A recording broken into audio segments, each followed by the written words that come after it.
Bună, drăguților! Bună, suflete frumoase! Vin astăzi către voi cu o citire într-o singură variantă de răspuns. Nu știu a cui va fi povestea, voi veți afla. Sper să iasă ceva frumos, sper să vă placă și sper să vină mesaje cât mai încurajatoare. Bun, vom vorbi despre tine și persoana de care tu ești interesată sau interesat. O să mă adresez ție ca fiind partea feminină, dar în cazul în care ești un domn, poți inversa rolul. Și haide să începem. Ia să vedem. Despre ce vorbim noi astăzi? Despre ce vorbim? Sau despre cine vorbim? Voi doi, situația dintre voi doi. Ups. Și uite că avem aici două persoane care se oglindesc unul în celălalt. Uite că avem două persoane care se inspectează unul pe celălalt, care își explorează unul celuilalt calitățile, dar și defectele. Interesant aici treaba. Hai să mai vedem o carte. Un nou început. Poate că sunteți la început, poate că este o relație nouă, este ceva nou. Bun, s-ar putea. Și s-ar putea să avem de-a face cu energie de suflete gemene, dar nu neapărat. Posibil. Ceva s-ar putea să iasă la iveală un pic mai târziu. Haideți să întrebăm acum cărțile. Cum ești tu văzută sau văzut de această persoană acum? Cum te percepe? E cu ochii pe tine. Această persoană te urmărește. Această persoană vrea să fie sigur că ești a lui sau a ei, doar a lui sau a ei. Această persoană se pare că ar vrea să te închidă, dacă se poate, într-o cușcă, să te țină închisă, să fii doar a lui sau a ei în această perioadă.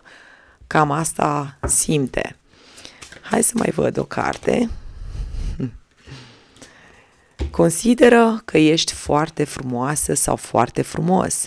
Consideră că a găsit persoana potrivită, că ești sufletul pereche. Consideră că nu mai există nimeni ca tine. Deci cumva această persoană în această perioadă și-ar dori să prindă mai multă încredere în tine, draga mea sau dragul meu. Și să vedem ce ne spune și tarotul despre tine și această persoană nouă pe care tu ai cunoscut-o de curând. Într-un fel, pare a avea o oarecare posesivitate. O oarecare posesivitate. De ce spun asta? Pentru că are tendința, da, să te urmărească non-stop. Ok, dacă este o legătură de început, dacă abia v-ați cunoscut, sau dacă încă nu vă cunoașteți atât de bine, este normal să fie cu ochii pe tine, pentru că, așa cum am spus mai devreme, consideră că ești extrem de frumoasă sau frumos, atractivă, că îi ești un suflet pereche, simte o conexiune aparte cu tine, dar în același timp își vede în tine și defectele cât și calitățile. Hai să vedem mai departe ce avem aici. O transformare, ceva tinde să se schimbe. Trecem de la un 9 de monede, unde avem o carte a singurătății, la un dita mai soarele. Posibil ca această persoană să fi fost singură sau singur pentru o perioadă îndelungată de timp. Iar aici văd că lucrurile încep să se transforme într-o dita mai bucuria între voi doi. Sau în momentul în care această persoană te-a întâlnit pe tine, a apărut soarele pe strada lui sau a ei. a început să vadă lucrurile diferit. Nu știu de ce, dar iarăși aici avem o cruce. Văd că a încheiat ceva, a încheiat o luptă, a încheiat un război. Aici vorbim despre un om, o ființă, care a luptat cumva împotriva sau cineva l-a pus la pământ împotriva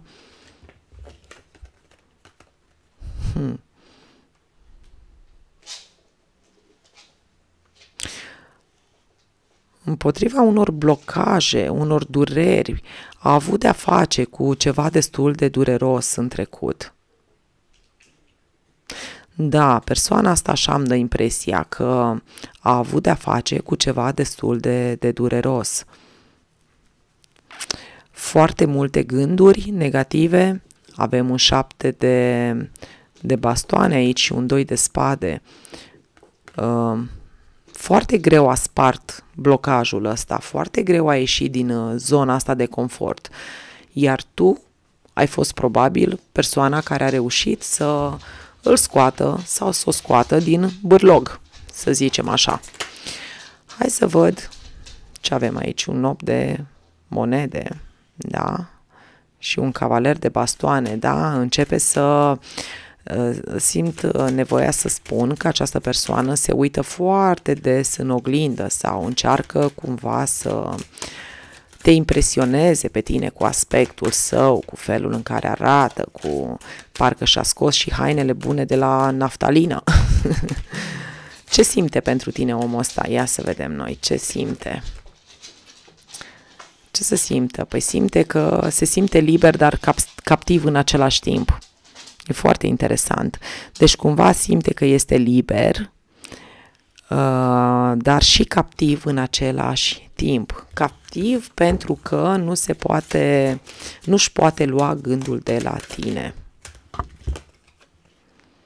Ce avem aici? Ursul, putere, gelozie, totuși ai grijă pentru că ai de-a face cu o persoană care a trecut prin niște suferințe destul de mari, din câte observ, care probabil că a fost singur sau singură pentru o perioadă îndelungată și care, cunoscându-te pe tine, da, a cunoscut un dita mai soarele aici, dar asta nu face altceva decât să se atașeze cumva atât de puternic de tine încât să devină și posesiv și gelos și să te urmărească și să-și dorească să fii numai cu el și numai cu ea sau numai cu ea și tot așa. Ia să mai văd ce mai simte pentru tine. Ia-o-te îndrăgostiți aici. Simte că tu ești sufletul pereche, simte că tu ești perechea potrivită. Aici sunt două persoane care se căsătoresc, care oficializează această relație. Cumva dacă este o relație nouă, o relație de început, escaladează lucrurile foarte repede între voi. Ce altceva mai vrea sau ce mai simte? Ia să mai vedem. Împărăteasa, da, te divinizează cumva, te vede aparte, vrea să fie doar lângă tine, cum ține acest paj, această monedă, să fiți acolo cumva, unul lângă celălalt, de nedespărțit. Ca și împărăteasa, atunci când un bărbat te vede în energia asta, e foarte frumos într-un fel, pentru că ești persoana potrivită, ești iubirea vieții lui sau cam asta consideră acest om în această perioadă. E îndrăgostit lulea, din câte văd. Dar pe de altă parte, da, faptul că te urmărește sau că în continuu, da, este cu ochii pe tine, îl face să se simtă vinovat. Știe că trebuie să schimbe acest lucru, știe că acest comportament nu este tocmai cel dorit. Și ce mai avem aici? Avem un rege de bastoane și un rege de monede. Aici vorbim probabil că de aceeași persoană sau de persoane diferite.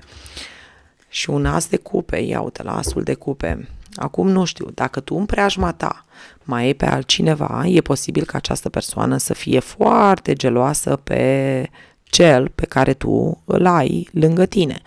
Dar dacă tu știi că nu există decât el, atunci această persoană își face deja gânduri, își face planuri, se uită către viitor, la cum ar putea el să fie un rege de monede pentru tine, adică să intre în energia aceasta a unui om protectiv, a unui bun soț, a unui om care este cu capul pe umeri și cu picioarele pe pământ.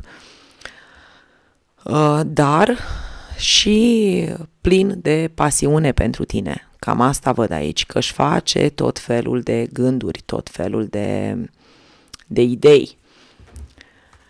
Ok, și hai să vedem ce ar mai putea urma între voi doi.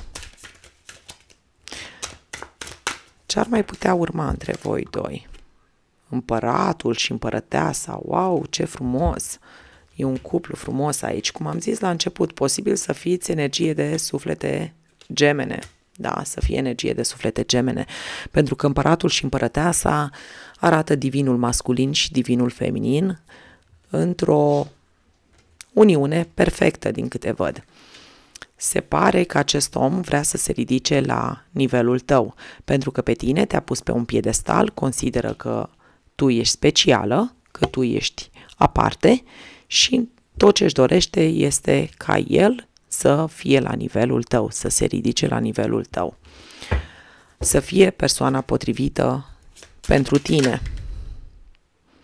Da, și avem aici un 9 de spade cât toată casa, pentru că omul ăsta se simte închis sau poate chiar este închis la propriu, pentru că aici avem un om care este prins în niște lanțuri, e ca și cum este prins, momentan nu poate să facă niciun fel de mișcare, deci totul este doar la nivel de gând. În unele cazuri este posibil să vorbim despre o persoană care nu poate ajunge la tine, nu poate fi în preajma ta, pentru că este reținut undeva sau este ținut undeva și de acolo își face gânduri, își face planuri, cum o să arate viitorul vostru împreună, vrea să fie sigur, da, îl încolțesc așa tot felul de gânduri, are tot felul de gânduri, cum ar fi gelozie, cum ar fi hai să ne căsătorim, hai să fim împreună, doar ca să te știe că ești a lui sau a ei. Bun. Și ce mai avem aici? Un 5 de bastoane și toți regii mei și da, e foarte hotărât omul ăsta, e foarte hotărât în legătură cu tine. Avem toți regii aici pe masă. Asta arată o hotărâre și regele de cupe și 5-ul de bastoane. Da, un om gelos, un om care devine extrem de gelos din cauza iubirii sau o persoană care este și destul de conflictuală și probleme, mai văd aici probleme, un om problematic, totuși ai grijă pentru că, din câte văd eu, persoana asta de care tu întrebi s-ar putea, da, pe cât este de iubăreț sau iubăreață, pe cât este de axat pe tine, pe cât este de deschis către tine, pe atât este și de gelos, și de posesiv și vrea să te știe dacă se poate închis în casă sau închis în casă, doar să fie sigur că e o lipsă de încredere, că ești a lui sau a ei. Bun, drăguților și drăguțelor, cam atât am avut pentru voi, destul de interesant, nu știu ce să zic, na. Cam atât. V-am pupăcit. Numai bine. Ceau, ceau.